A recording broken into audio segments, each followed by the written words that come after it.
बिस्मिल्लाहिर्रहमानिर्रहीम। अस्सलाम वालेकुम नाज़रीन, आप यूट्यूब चैनल देख रहे हैं। मैं इमरान खान हूँ। ये बहुत अहम रिपोर्ट है जो मैं आपके सामने रखने वाला हूँ और इसमें बहुत सारे फैक्ट्स हैं और बड़ा लंबा चौड़ा इस पर मैंने काम किया है। पाकिस्तान का इस वक्त जो सबसे बड़ा मसला है वो इकॉनमी का है। ये मसला है क्या, मैं आपको बिल्कुल आसान अल्फाज में समझा दूँगा, क्योंकि हुकूमत कुछ दावे कर रही है। हुकूमत ये कह रही है कि हम चाइना गए, चाइना से हम बहुत सारे प्रोजेक्ट्स लेकर आए, हम सी पैक के ऊपर मज़ीद एक्सटेंशन करने जा रहे हैं, बहुत सारे MOUs साइन हो गए हैं, बड़ी कामयाबियां हैं जो हमें मिली हैं और चाइना से बहुत सारी इन्वेस्टमेंट आने वाली है। एक तरफ ये हुकूमत का दावा है, दूसरी तरफ जो लोग इंडिपेंडेंटली रिपोर्ट कर रहे हैं सारी सूरत हाल को, अलीना शिगरी साहिबा का एक बड़ा ज़बरदस्त आर्टिकल है। उन्होंने इसकी तफसीलात लिखी हैं कि एक्चुअली ये एक फेलियर है, इसमें कामयाबी नहीं हुई। बहुत बड़ा वफ्द लेकर पाकिस्तान गया, पाकिस्तानी वज़ीर आज़म गए चाइना में, वहाँ उन्होंने मुलाकातें की, वहाँ उन्होंने कुछ तकरीब से खिताब किया 2-3 जगह पे, बाकी लोगों ने भी बातचीत की।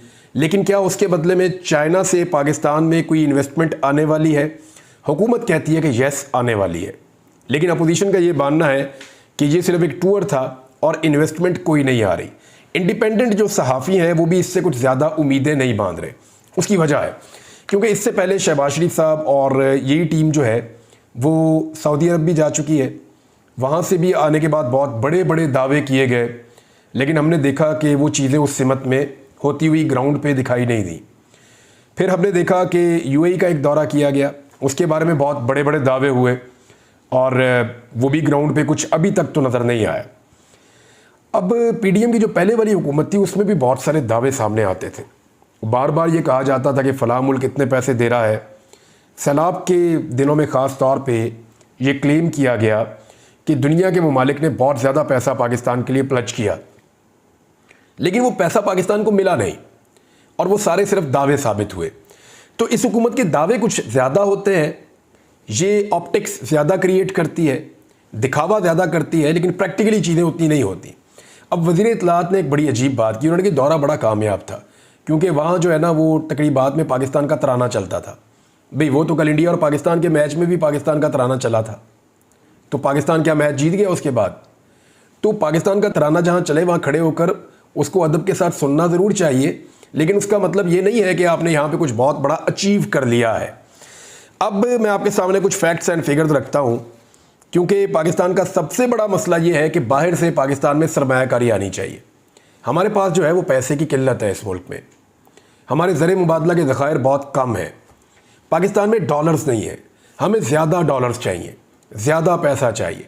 एटलीस्ट पाकिस्तान के पास 30-40 अरब डॉलर होने चाहिए ताकि पाकिस्तान का सिस्टम चले।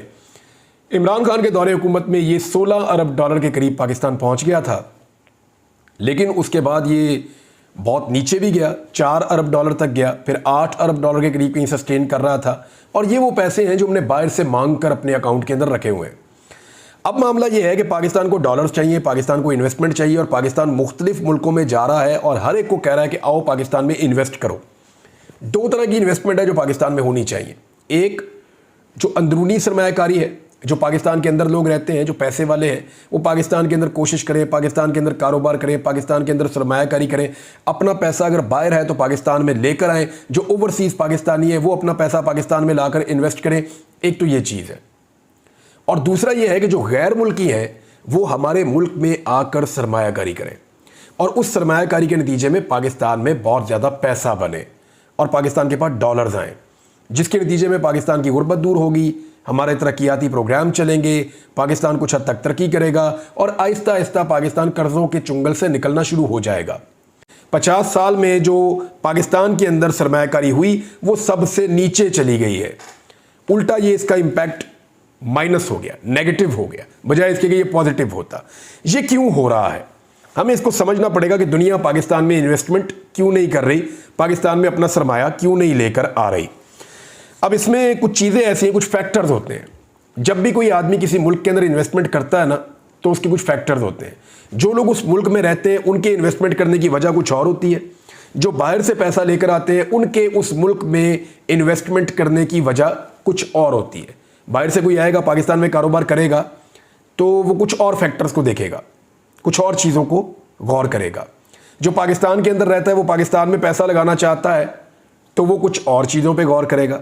पहले हम बात करते हैं कि जो लोग पाकिस्तान में रहते हैं क्या वो पाकिस्तान में पैसा लगाना चाह रहे हैं। आप पाकिस्तान में किसी भी फैक्ट्री एरिया में चले जाएं, आपको जगह जगह बैनर लिखे हुए नजर आएंगे। आजकल वहाँ लिखा होगा फैक्ट्री बराए फरोख्त, गोदाम बराए फरोख्त। तो लोग जो कारोबार कर रहे थे उनमें से बेशतर लोग अपना कारोबार बेच रहे हैं और कारोबार को छोड़ रहे हैं, क्योंकि पाकिस्तान में कॉस्ट बहुत बढ़ गई है। बिजली की कीमत बहुत बढ़ गई है, गैस की कीमत बहुत बढ़ गई है, रॉ मटेरियल की कीमत बहुत बढ़ गई है। हुकूमत जो है वो इंपोर्ट के ऊपर पाबंदी लगा देती है, बाहर से जो आपने चीज़ें मंगवानी है उनके ऊपर पाबंदी लगा देती है। बहुत सारी चीज़ें बाहर से मंगवा कर आप प्रोडक्शन करते हैं, आप बनाते हैं। तो ये इस तरह, और टैक्सेस बहुत अजीब किस्म की हुकूमत लगा रही है। ऐसी सूरत हाल में जो सरमायाकारी करने वाले लोग हैं उनका मुनाफा कम हो जाता है या बिल्कुल ख़त्म हो जाता है या बाद औक़ात वो नुकसान में चले जाते हैं। तो इसमें फिर वो चाहते हैं कि वो सरमाया लगाएं ही ना, बल्कि उनका पैसा पड़ा रहे, उनके एसेट्स जो हैं वो बचे रहें, या वो अपना सरमाया पाकिस्तान से बाहर मुंतकिल कर दें। अब इस वक्त जो नई रिपोर्ट आई है, आपने देखी वो जो दुबई लीक्स है, उसके मुताबिक पाकिस्तानियों ने कितना पैसा, दुनिया में पाकिस्तान दूसरे नंबर पे है जिसने अपना पैसा जो है वो दुबई के अंदर शिफ्ट किया, बाकी मुल्कों में भी किया। इसका मतलब है कि लोग पाकिस्तान से पैसा निकाल कर बाहर लेकर जा रहे हैं। ये रुझान ज़्यादा है बजाय इसके कि बाहर से पाकिस्तान में पैसा लाया जाए। ये बहुत अहम है कि लोग पाकिस्तान के अंदर कारोबार नहीं करना चाहते। उसके फैक्टर हैं, नंबर एक, यहाँ पर रूल ऑफ लॉ तो है नहीं, यानी अगर कोई किसी का पैसा मार दे तो पैसा निकलवाने का कोई तरीका नहीं है, और अगर कोई तरीका है कानूनी तो वो इतना लंबा है कि अगली नस्लें आकर वो मुकदमा लड़ती रहती हैं।